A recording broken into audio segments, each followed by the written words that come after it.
Welcome to the deep dive. Today, we're trying to make sense of the whole Sean Diddy Combs situation. It's a mess of information out there. And there's this really strange split, isn't there? You've got these incredibly serious federal charges filed in September 2024, racketeering, sex trafficking, really heavy stuff. But then you look online, and the conversation, it just exploded around something else entirely. All these rumors about alleged same-sex relationships, these male entanglements. That's exactly the disconnect we need to explore for you. We're going to dig into the actual court documents, the indictment, the lawsuits, and compare that directly to what blew up on social media. The mission here is to figure out how we ended up with two totally separate narratives, separating fact from, frankly, viral speculation. It really does feel like two parallel universes. Okay, let's start with the legal facts. Let's unpack this. So the federal indictment doesn't mince words. We're talking racketeering conspiracy, sex trafficking by force, fraud or coercion, transportation for prostitution. And remember, those raids back in March 2024, they found guns, drugs, and then, the reports mentioned over 1,000 bottles of baby oil and lubricant, which certainly raised eyebrows. Right. And the indictment itself, it paints this picture of a pretty calculated criminal operation. It goes into detail about Diddy allegedly orchestrating these events called freak-offs. These were supposedly elaborate sexual scenarios, often recorded with him directing things. And it alleges his staff, security, assistants were all involved in setting these up and keeping them quiet. But here's the absolutely critical point that seemed to get lost in the noise online. The entire basis of the federal case, the core charges, they focus primarily on female victims, alleged victims of abuse, trafficking, coercion. Yes, male sex workers are mentioned in the document. Okay, so they are in there. They are, but the context is crucial. They're described as hired participants in these events. They are not described in that federal indictment as victims of trafficking or coercion in the same way the female victims are. Okay, so let me just nail this down. The feds are saying women allegedly coerced, trafficked, men mentioned, but as hired participants. Is that right? That's the clear distinction made in the government's case, yes. The alleged core crime is the exploitation and trafficking of women. So then how on earth did the whole online world get so fixated on these male entanglement rumors? If the main federal case isn't about that, where did that specific narrative legally come from? It really boils down almost entirely to one single civil lawsuit, not the federal criminal case. This was the $30 million suit filed by producer Roddy Lil Rod Jones back in February 2024. That's basically the only significant legal filing coming from a male accuser making these kinds of claims against Diddy directly. Jones alleged sexual harassment, drugging, threats, unwanted touching, specifically groping, between 2022 and 2023. Right, I remember that one hitting the news. But even that lawsuit, the one that kind of anchors this whole male angle, it started having issues pretty quickly, didn't it? Problems with verification. Yeah, almost immediately. Two big things jumped out. First, the redactions. The lawsuit hid names but used descriptions, like a Philadelphia rapper who dated Nicki Minaj. Which everyone online immediately took to mean Meek Mill. Exactly. Instead of protecting privacy, the redactions just poured fuel on the fire. It became instant clickbait, all speculation, zero proof required, apparently. But the Stevie J thing was even more, blatant. The photographic evidence. Oh, that was a major blow to the suit's credibility right out of the gate. Lil Rod's filing claimed photographic proof involving producer Stevie J.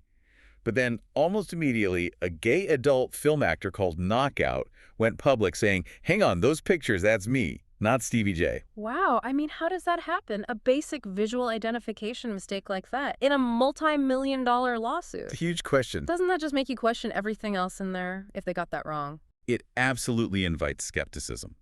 When your supposed visual proof is demonstrably false right off the bat, you have to ask serious questions about the vetting process for all the claims. And, it's probably not a coincidence that a judge threw out 5 charges against Diddy in that specific lawsuit later on in March 2025. The case is still going on other counts, but yeah, some of the initial claims didn't hold up. Okay, so the main legal source for the male allegations is shaky at best, which naturally means the internet just made up its own evidence, right? This is where we pivot to the digital stuff. Exactly. This is where you get what I'd call evidence by vibes. The Meek Mill thing is a perfect example again. People dug up these old photos, years old, of Diddy and Meek Mill wearing similar coordinated outfits. And the question online became, super cynical. Why would two grown men wear matching clothes?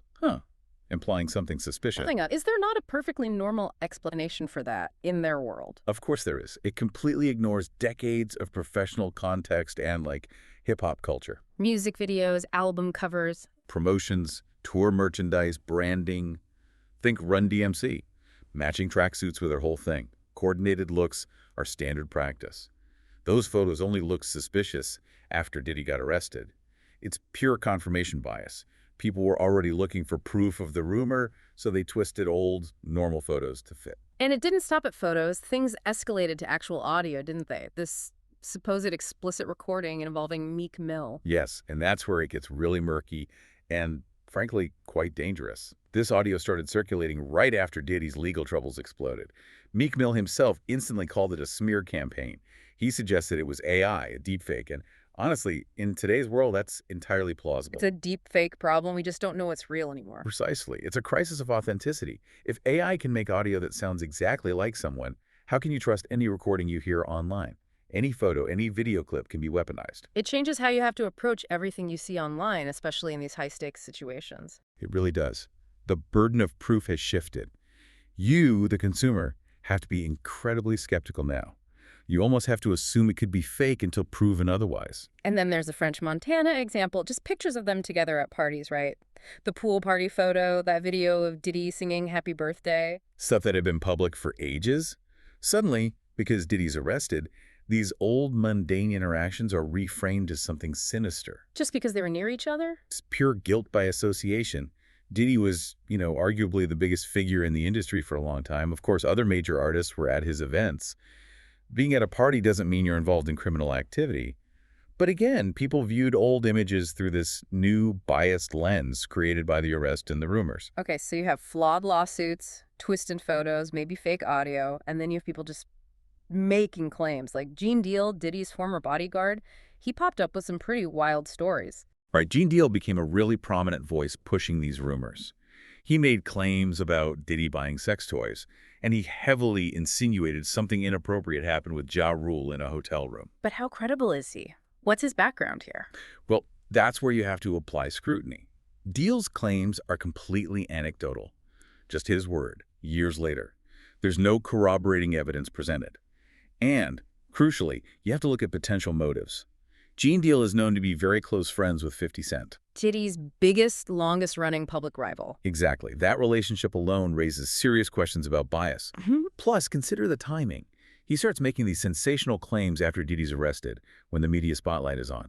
It looks an awful lot like opportunistic accusation. It fits a pattern we often see. Powerful person gets into legal trouble, suddenly you get a flood of unrelated civil suits, tell-alls, online accusations, often driven by the attention, maybe a book deal, maybe just boosting a social media profile. Financial incentives are often lurking. So let's try and synthesize this. The big question, why? Why did the public, the media, everyone latch onto these rumors, the male entanglement stuff, based on shaky lawsuits and online gossip, when the actual serious documented federal case was about the alleged trafficking and abuse of women? It's uncomfortable, but it tells us a lot about what captures public attention. One factor is just raw sensationalism. Let's be honest, rumors about potentially closeted famous men, especially in hip-hop, that's guaranteed to go viral. It generates far more clicks and shares than the grim details of sex trafficking charges. Virality often beats importance online. It's clickbait culture overriding the substance. Pretty much. And then there's an element of, frankly, misogyny, perhaps. The intense focus shifts to the reputations of the famous men involved or rumored to be involved. The actual suffering of the alleged female victims, the ones at the heart of the federal case, gets pushed to the side. Their stories become secondary to the drama about which male celebrity might be implicated next. And maybe even homophobia plays a role, treating any suggestion of same-sex activity as inherently scandalous. Absolutely. The whole narrative often weaponizes homophobia, using the idea of same-sex encounters as inherently dirty or scandalous, regardless of whether anything illegal or non-consensual actually happened. So if you strip away all the noise, what are we left with? Legally speaking, no same-sex trafficking charges from the feds, one main male lawsuit with serious evidence problems. And the online proof, it dissolves under scrutiny. It's confirmation bias, guilt by association, and quite possibly AI fakes. None of it meets any basic standards evidence. Which means, for you listening, developing critical thinking skills here is just paramount. You have to demand actual evidence. You have to question the motives behind accusations, especially when there's money involved or known rivalries like with 50 Cent and Gene Deal. And you have to fight that urge to just believe things because they fit a narrative you've heard that's confirmation bias. Right. The focus needs to stay on the actual, substantiated allegations, the ones involving alleged sex trafficking victims, detailed in the indictment. We can't let that pursuit of justice get completely sidetracked by a sideshow built on speculation and maybe even digital manipulation. We need truth, not just viral outrage. Which brings us to a final thought, something for you to really chew on as this all continues to play out. In this age of AI fakes and instant online judgment, how do we protect people, potentially innocent people, from being destroyed by digitally manufactured evidence or just guilt by association, while also making sure that our justice system can actually focus on and prosecute the truly horrific, substantiated crimes like sex trafficking without getting drowned out by all this distracting noise and fabrication? It's a tough balance. The legal truth is usually slower, messier, less exciting than the online rumors. But at the end of the day, it's the only truth that really matters. That's all the time we have for this deep dive. Thanks for joining us.